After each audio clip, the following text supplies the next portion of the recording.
Bonjour à tous. Eh bien, prenons encore un instant aujourd'hui pour lire et méditer un deuxième passage du livre du ciel de Luisa Picaretta. Au nom du Père qui m'a créé, du Fils qui m'a sauvé et du Saint-Esprit qui me sanctifie. Amen. Seigneur, je me plonge dans ta divine volonté, ou plutôt nous pouvons reprendre la prière de Luisa. Seigneur, je prends ta main et je te demande de me guider dans la mer de ta divine volonté, dans ce grand bain de ta lumière, de ton sang, de ta volonté, de ton humanité, de ta divinité, de tes mérites, et de prendre avec moi toutes les âmes du purgatoire, tous les agonisants, tous les pécheurs obstinés, toutes les âmes qui te sont consacrées, toutes les âmes qui ont perdu la foi en ta miséricorde, celles qui ont déjà un pied dans la perdition. Seigneur, prends-nous tous avec toi, viens nous immerger dans cet amour brûlant.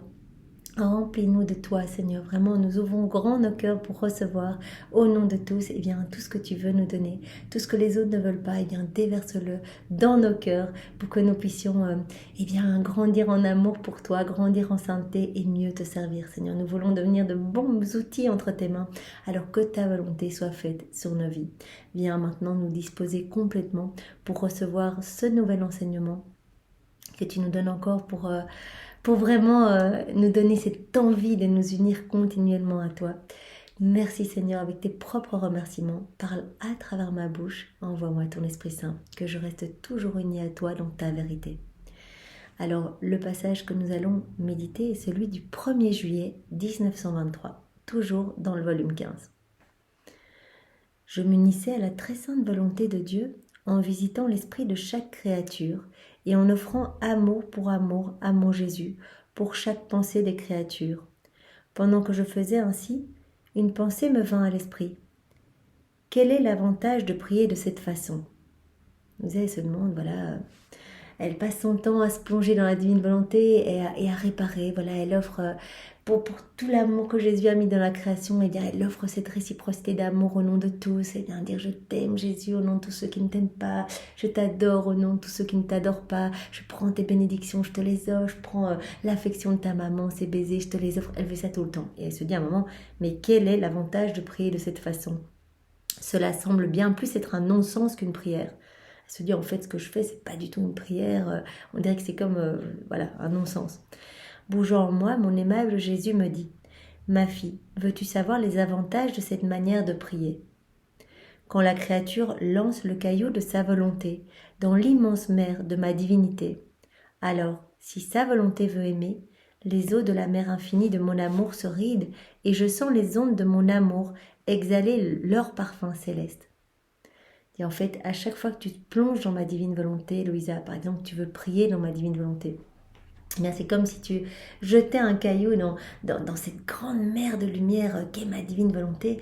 Et cela va vraiment apporter, voilà, voilà, il va y avoir un rejaillissement d'eau, voilà, des éclaboussures qui vont rafraîchir la Trinité, parce que ça va être vraiment, eh bien, les prières même de Jésus qu'on va donner. Si on envoie un caillou dans cette mer qui comprend tous les attributs divins, tous les actes divins de Jésus, eh bien on va activer les prières de Jésus. En fait, on les remet en mouvement, on les offre. C'est pas nos prières qu'on offre, ce sont les prières de Jésus qu'on offre. Voilà. Donc je sens les ondes de mon amour exhaler leur parfum céleste. J'expérimente les plaisirs et les joies de mon amour qui ont été mis en branle par le caillou de la volonté de la créature. En fait, c'est nous les gros cailloux. C'est comme si on se jetait vraiment dans cette belle mer de lumière. Et vraiment, le fait de se plonger dedans, de donner notre oui, notre fiat, eh bien, tout cela remet en mouvement. Si on veut aimer avec l'amour de Jésus, eh bien, on va mettre en mouvement l'amour de Jésus. Si on veut pardonner avec les pardons de Jésus, on va mettre en mouvement le pardon de Jésus. Si on veut avoir la paix, eh bien, la paix de Jésus, on va mettre en mouvement sa paix. Si on veut, eh bien, souffrir en union avec les souffrances de Jésus, pour que nos souffrances portent tous les fruits de ses souffrances rédemptrices, eh bien, cela va remettre en mouvement toutes les souffrances de Jésus et donc tous les fruits vont pouvoir être distribués dans tous les cœurs, etc. Donc c'est vraiment ça. C'est notre volonté qui va être offerte, voilà, comme un gros caillou qui se plonge dans cette magnifique mer, dans l'acte unique et éternel d'amour de Dieu. Et vraiment, c'est notre volonté qui va remettre en mouvement tous les actes divins de Dieu, tous ses attributs divins, etc. Si par exemple une âme se plonge dans ma divine volonté et adore ma sainteté, le caillou de la volonté humaine excite la mer de ma sainteté et je me sens rafraîchie par les plus purs effluves de ma sainteté. Donc Jésus ne reçoit pas voilà, nos prières à nous, nos petits actes à nous, teintés de vraiment d'orgueil et vraiment de choses humaines. Il reçoit sa propre sainteté, ses propres prières, ses propres adorations, ses propres bénédictions, sa propre paix, son propre amour. Bref, chaque chose que la volonté humaine accomplit dans ma volonté est comme un caillou lancé dans la mer correspondante de mes attributs. Et à travers les ondes provoquées, je sens que mes propres attributs me sont offerts, de même que les honneurs, la gloire et l'amour que d'une manière divine, la créature me donne ainsi. Donc on va donner gloire, amour, louange de la manière la plus parfaite, de la manière divine, puisqu'en fait ce sont les attributs de Jésus, ses actes qu'on va offrir, etc. On va offrir tout ce qu'est Jésus à Jésus, on donne Dieu à Dieu en fait. Donc on va le glorifier de la manière la plus parfaite. Cela peut être comparé à un homme très pauvre qui visite le domaine d'un homme très riche possédant tout. Nous sommes, selon l'exemple de Jésus, voilà, les personnes très pauvres, remplies de misère, remplies de noirceur, etc. Et voilà, c'est comme si on visitait le palais d'une personne très riche qui possède tout, y compris une fontaine d'eau froide, une fontaine d'eau chaude, une fontaine parfumée, etc. L'homme pauvre, il n'a rien à offrir parce que l'homme riche a déjà tout. Dieu a tout. Qu'est-ce qu'on va offrir? On va pas offrir voilà, des choses que nous avons reçues. Non, il faut offrir vraiment quelque chose de divin à Dieu. Donc il faut offrir ses attributs à lui, ses actes à lui, son royaume. On peut prendre tout ce qui lui appartient et lui offrir. Donc qu'est-ce que peut offrir cette personne pauvre? Il n'a rien à offrir parce que l'homme riche a déjà tout, mais il veut quand même lui faire plaisir et l'aimer. Que peut-il faire? Il va prendre un caillou et il va le lancer dans la fontaine d'eau froide. Alors des rides se forment sur l'eau et une fraîcheur délicate s'élève. Donc il n'a rien à offrir, donc il va offrir les propres choses du roi, il va les prendre et il va les lui offrir.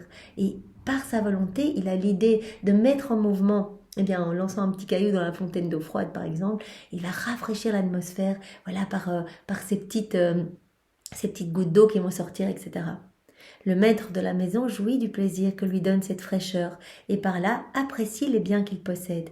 Donc le maître va s'en réjouir, voilà. Pourquoi? Parce que l'homme pauvre a eu la pensée d'agiter l'eau et que l'eau que l'on agite peut mieux laisser échapper sa fraîcheur, sa chaleur ou son parfum. Donc vraiment, nous, quand nous nous unissons à Jésus, eh bien, c'est comme si on venait agiter la mer qui comprend tous les attributs divins et donc on remet tout en mouvement. Donc c'est absolument magnifique. Jésus dit on devient des extensions de son humanité. Il peut travailler librement en nous, il peut déverser sa lumière, sa chaleur, voilà, sa paix, ses grâces, ses bénédictions à travers notre humanité. Simplement parce qu'on a eu l'intention de s'unir à lui, de lui laisser toute la place pour que la vie divine puisse croître en nous et que sa divine volonté puisse être agissante et opérante en nous. Voilà ce que signifie entrer dans ma volonté, mouvoir mon être et me dire « Je vois comme tu es bon, aimable, saint, immense et puissant ». C'est ce qu'on dit, c'est comme si le simple fait de s'unir à Jésus, de lui laisser toute la place, c'est comme si on lui disait mais je t'aime, mais tu es merveilleux, tu es grand, tu es immense, tu es puissant, tu es tout et je veux tout agiter en toi pour t'aimer et te plaire. Est-ce que cela te semble peu de choses, Louisa? Louisa qui pensait que sa prière ne valait rien. Elle dit, mais est-ce que tu trouves que c'est peu de choses d'offrir des choses divines? Eh bien, au pied de la Trinité, de prendre nos choses, de les remettre en mouvement pour nous les offrir, pour nous offrir la gloire la plus parfaite. Sur ces mots, il se retira en mon intérieur. Je pensais, comme Jésus est bon, il semble qu'il aime vraiment se communiquer à la créature et qu'il prend un grand plaisir à révéler ses vérités. Quand il révèle l'une d'elles, elle agit comme un stimulant qui l'amène par une force presque irrésistible à en révéler d'autres. Louisa, elle remarque aussi que quand Jésus lui parle d'une vérité, voilà, comme maintenant on dirait, voilà, la prière dans la divine volonté, c'est magnifique, tu mets en mouvement tout ce qui m'appartient, on reçoit vraiment de la gloire, de l'adoration, tu le fais en plus au nom de tous, quand tu fais quelque chose en union avec moi, c'est moi qui agis, ça va être fait au nom de tous, cela génère de la lumière, des bienfaits pour tous. Donc il lui révèle une vérité. Et Louisa, elle se dit, c'est fou en fait, il me dit quelque chose et directement parce qu'il m'a donné une vérité qui a été accueillie, qui a pu vraiment être digérée dans mon cœur et mise en pratique, directement, il a l'air comme attiré par un aimant, il est attiré à me donner une autre vérité, directement. Il m'en donne une, je jouis de cette vérité et je trouve que c'est magnifique, etc. Et directement, il est amené à m'en donner une autre. Quelle merveille, quel amour. De nouveau, Jésus sortit de moi. Approchant son visage du mien, il ajouta « Ma fille, tu ne sais pas ce que signifie pour moi révéler mes vérités. » Il en a déjà parlé quand même quelques fois, que voilà, ces vérités, pouvoir les donner pour lui, c'est ce qui lui amène une joie immense. Il met de la lumière dans nos cœurs, dans nos vies, partout autour de nous. C'est une semence qui va donner une béatitude dans le ciel. Notre âme devient somptueuse parce qu'à chaque vérité, le Seigneur eh bien, prononce son fiat. Donc il y a quelque chose qui se crée. Vous imaginez, la création, elle a été faite, les montagnes, la mer, le soleil, par le fiat divin. Et il prononce ce même fiat dans notre âme à chaque fois qu'on reçoit une vérité, à chaque fois qu'on fait un acte en union avec lui, etc. Donc c'est vraiment magnifique. Et à chaque fois, c'est une vie divine en plus. Chaque vérité, une vie divine. Donc il dit, mais tu peux pas savoir ce que signifie pour moi révéler mes vérités. Il aime tellement parler de sa divine volonté. Il l'a dit, je suis la divine volonté. Donc il aime parler de lui. Il aime que les créatures écoutent, prennent du temps, prennent... sur leurs petites occupations, prennent du temps pour méditer, pour se plonger dans les livres du ciel, essayer vraiment de comprendre, essayer de mettre en pratique. Ça lui fait immensément plaisir. Voilà, le moment qu'on prend, c'est pas du temps perdu, c'est vraiment, nous sommes tous regorgés de sa lumière et le Seigneur est en train de nous travailler, mais à n'en plus finir pour que vraiment nos âmes deviennent belles et qu'ils puissent vraiment se sentir bien en nous, que nous puissions regagner cette ressemblance perdue depuis la chute d'Adam. Ainsi tu t'étonnes devant mon plaisir et l'irrésistible force qui m'incite à me révéler à la créature. Celui qui daigne m'écouter et converser avec moi est pour moi source de réjouissance. Eh bien Seigneur, comme nous le demandons presque tous les jours, nous voulons devenir pour toi ces sources de réjouissance. Vraiment, donne-nous la grâce d'avoir cette soif d'en savoir plus et de vouloir continuellement donner du temps pour toi, nous plonger dans ces écrits et nous laisser façonner par tes mains divines. Vraiment devenir des sources de réjouissance, c'est pas rien quand même. Donner de la joie à Dieu, c'est magnifique. Moi, en tout cas, voilà. Rien ne m'arrête plus. Je trouve ça tellement beau que vraiment je ressens la puissance divine dans ces écrits et j'ai vraiment besoin de partager partout autour de moi, partout. C'est trop beau. Tu devrais savoir que lorsque je révèle une vérité pour la première fois, mon action constitue une nouvelle création. Chaque vérité donnée pour la première fois, nouvelle création. J'aime beaucoup révéler les nombreux biens et les secrets qui sont en moi. Parce que je suis l'acte qui ne se répète jamais. Je suis toujours sur le point de dire quelque chose de nouveau. Il y a toujours quelque chose à dire. Toujours, tout est beau, tout est constamment fraîcheur, beauté nouvelle, etc. Je suis toujours nouveau en amour. C'est ce que Jésus dit. Je suis toujours nouveau en beauté. Je suis toujours nouveau en bonheur, en harmonie. Donc il y a toujours quelque chose de nouveau à dire. Ainsi, je ne fatigue personne. Mais parfois, Jésus utilise des exemples différents. Parce que nous, voilà, nous sommes pétris des petites certitudes humaines, remplies de noirceur, remplies de nos petites connaissances, etc. Et donc, le Seigneur va vraiment nous travailler en répétant, voilà, ces vérités, mais de différentes façons, pour que nos âmes s'en imprègnent profondément. C'est vraiment important, c'est pour ça que si on ne va pas lire quelques pages et dire, voilà, j'ai compris l'idée. Non, à chaque fois, c'est quelque chose de nouveau dans notre cœur. C'est vraiment plus de sa présence, plus de Jésus en nous. Ainsi, je tends sans cesse à donner et à dire des choses nouvelles. Et la force irrésistible qui me pousse à me révéler, c'est mon amour éternel. C'est l'amour de Jésus qui vraiment le pousse à constamment nous donner plus en fait. Il aurait pu tout mettre en un livre. Là, il a pris du temps. Cela a pris des années. Tellement il veut que vraiment notre cœur soit tout brûlant d'amour. À chaque fois, c'est vraiment lui qui vient déposer un peu plus d'amour dans notre cœur pour que nous continuions. Parce que vraiment, voilà, nous avons tous cette même soif de continuer, de lire, d'en savoir plus. Chaque nouvelle connaissance va alimenter notre prière. Nous allons pouvoir être tout près de Jésus, faire des rondes, le consoler. Nous allons mieux comprendre aussi. On ne peut pas désirer ce qu'on ne connaît pas. Donc chaque connaissance nous amène à demander d'autant plus la vie dans la divine volonté. Et quand on la demande, on la reçoit toujours. C'est un travail qui ne se fera pas du jour au lendemain. Le Seigneur commence maintenant, nous en sommes au début, donc commence ce dépouillement et nous voyons déjà des effets bénéfiques dans notre vie, dans la vie de nos proches. Donc voilà, faisons confiance. Voilà, pour le Seigneur, il n'y a pas de temps, mais restons fixés en lui, restons notre regard sur lui et donnons-lui nos vies. Donnons-lui nos volontés. Voilà, c'est le moment maintenant. Seigneur, nous te donnons tout ce que nous sommes. Voilà, prends nos volontés et comme tu l'as fait avec la volonté offerte de la Vierge Marie, attache nos volontés au pied de ton trône. et sers en toi, comme Louisa le demandait, comme tabouret de ta divine volonté. Nous ne voulons plus de nos volontés propres, nous ne voulons pas qu'elles prennent toute la place en nous et que nous soyons noirceurs et que tout ce qui est fait sans toi, Jésus, te cause une mort et ce sont des actes que nous allons devoir refaire au purgatoire. Nous ne voulons pas cela, Seigneur. Nous ne voulons pas te faire souffrir. Nous voulons que tu sois le roi de nos cœurs. Alors vraiment, voilà, opère en nous et vraiment que ta divine volonté soit faite. J'ai mis en branle la création dans un débordement d'amour. Tout ce qui peut être vu dans l'univers était en moi. L'amour a fait sortir de moi un reflet de ma lumière et j'ai créé le soleil. Vous imaginez, le soleil, c'est un reflet de la lumière brûlante de Jésus. Voilà, il a fait sortir un reflet de sa lumière et le soleil a été créé. Il a fait sortir de moi un reflet de mon immensité et de mon harmonie et j'ai déployé les cieux. Donc c'est l'amour qui a fait sortir tous ces reflets de Jésus. Un reflet de son harmonie, de son immensité et hop, les cieux ont été créés. Les harmonisant avec une multitude d'étoiles et de corps célestes, ces choses et toutes les autres que j'ai créées ne sont rien d'autre que des reflets de mes attributs qui sont sortis de moi. Tout ce qu'on voit autour de nous, quand on va se promener, tous les arbres, les cieux, les montagnes, le sable, la mer, eh bien tout est reflet des attributs divins de Dieu. Tout nous montre son amour. Donc c'est vraiment incroyable. Nous pouvons vraiment nous laisser enseigner juste en regardant la création.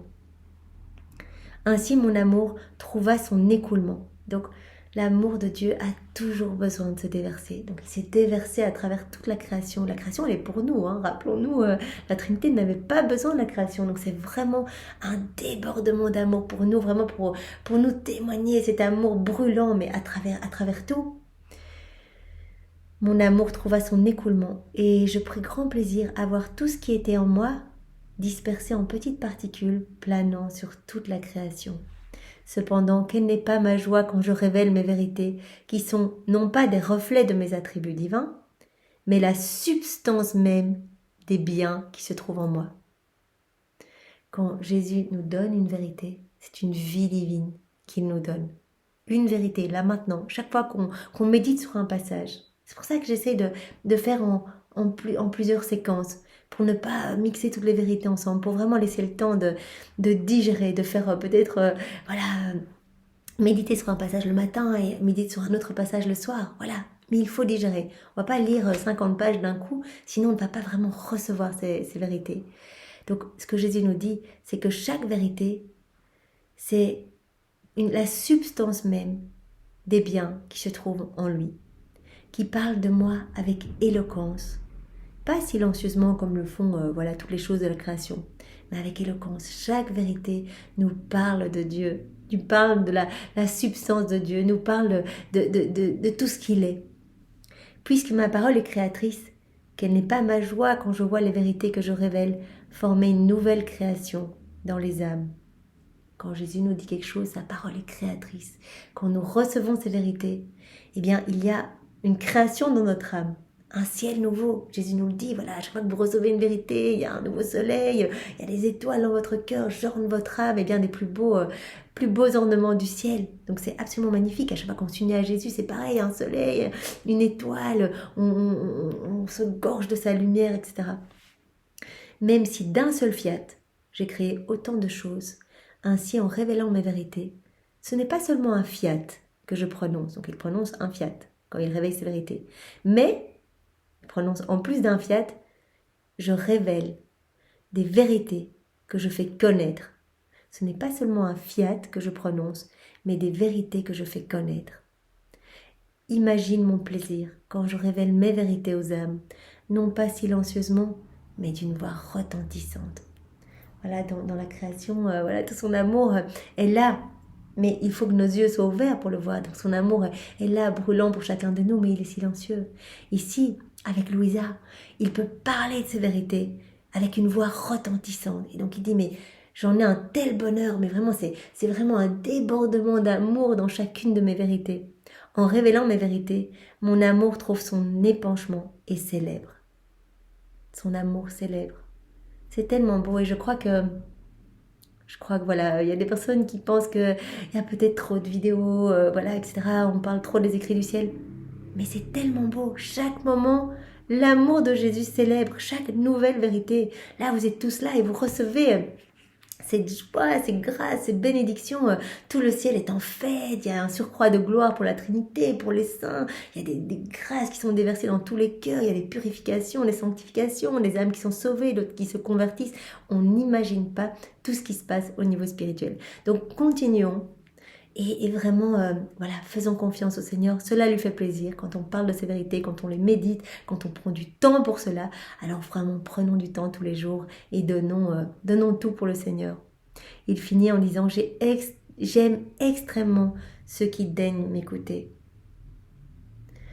En révélant mes vérités, mon amour trouve son épanchement et célèbre. J'aime extrêmement ceux qui daignent m'écouter. C'est tellement beau. Le Seigneur aime extrêmement toutes les personnes qui écoutent ces vérités. Vous tous là maintenant, le Seigneur vous aime extrêmement. Il est attiré vers vous comme par un aimant. Dès qu'on parle de ces vérités, il sent son cœur bouillonner de joie. Vous imaginez Jésus qui est tellement offensé, qui est tellement triste par toutes les froideurs, indifférences, tous les hommes qui ne croient pas en lui. Il est rejeté de toutes les écoles, des foyers, voilà, des tribunaux, etc. Et il voit certaines âmes qui s'abandonnent entre ses mains et qui prennent du temps pour écouter ces vérités, pour les méditer, pour vraiment s'en imbiber, pour les mettre en pratique.